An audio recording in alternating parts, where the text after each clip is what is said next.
আমার মা একা একা খেতে বসে গেছে, এখানে ফিস্ট হচ্ছে, সবাই মিলে খাবে, আর আমার মা আগে একা একা খেতে বসে গেছে।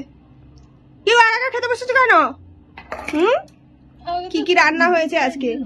আলু সিদ্ধ, এই যে চুরি করে একজন খাচ্ছে এখান থেকে, এই যে চুরি করে খেয়ে নিল, চুরি করে খেয়ে নিয়েছে, চুরি করে খেয়ে নিল। ঠিক আছে, এখানে হয়েছে ইলিশ মাছের ঝোল, চাটনি, আলু সিদ্ধ, ইলিশ মাছের তেল। আমার মা আলু সিদ্ধ খাচ্ছে, সুগারের পেশেন্ট, সব থেকে সব। এখানে ইলিশ মাছের তেল চুরি হয়ে যাচ্ছে, কাকি সাপ্লাই করো ওইদিকে। আর এখানে ভাত, আর আমার কাকি এখানে সার্ভ করছে বসে বসে। ঠিক আছে, যাই হোক মা, কেমন লাগছে খেতে? ও মা, তুমি দিচ্ছ কেন মা দীপিকাকে? এটা ঠিক না মা, ও অনেকগুলো খেয়ে নিল। ইলিশ মাছের তেল চুরি করে খেয়ে ফেলছে দীপিকা। এই যে এই যে তার প্রমাণ, এই যে। কেমন হয়েছে রান্না?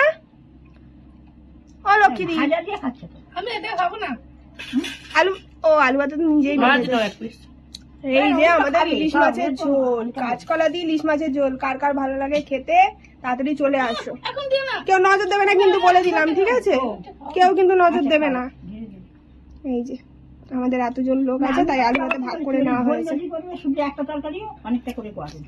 আজকে 15 আগস্টে স্বাধীনতা দিবসে আমাদের এই ফিস্ট হচ্ছে দুপুরে। টাটা, বাই বাই সবাইকে।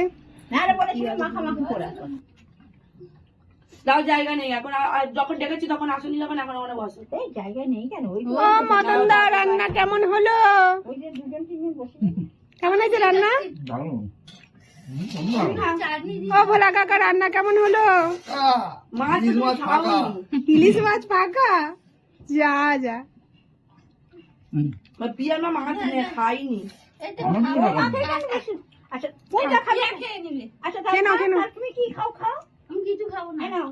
সবাই ফিস্টে খেতে বসেছে এখন। কেমন হয়েছে?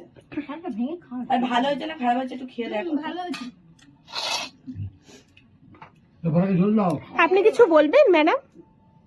কিছু বলবেন না? রান্না খুব ভালো হয়েছে, খাওয়ার আগে বলে দিলাম। না খেয়ে রান্না ভালো বলে দিয়েছেন? আরে সাবাস, গন্ধে বলে দিয়েছে। কে রান্নাটা করেছে দেখতে হবে তো। কাকু আমাদের রান্না করেছে, সবকিছু গুছিয়ে দিয়েছে, আর আমাদের এই কাকিমা সবকিছু গুছিয়ে রান্না করেছে। এই দেখো একটা জিনিস কি জানো তো, একটা তরকারি দিয়ে এ হলে পারে, এবার এতগুলো লোক মনে হচ্ছে না। উনি অল্প বলবি আর কিছু? ও ঠিক কিছু বলবি না? ডাল হলে তাহলে ঠিক।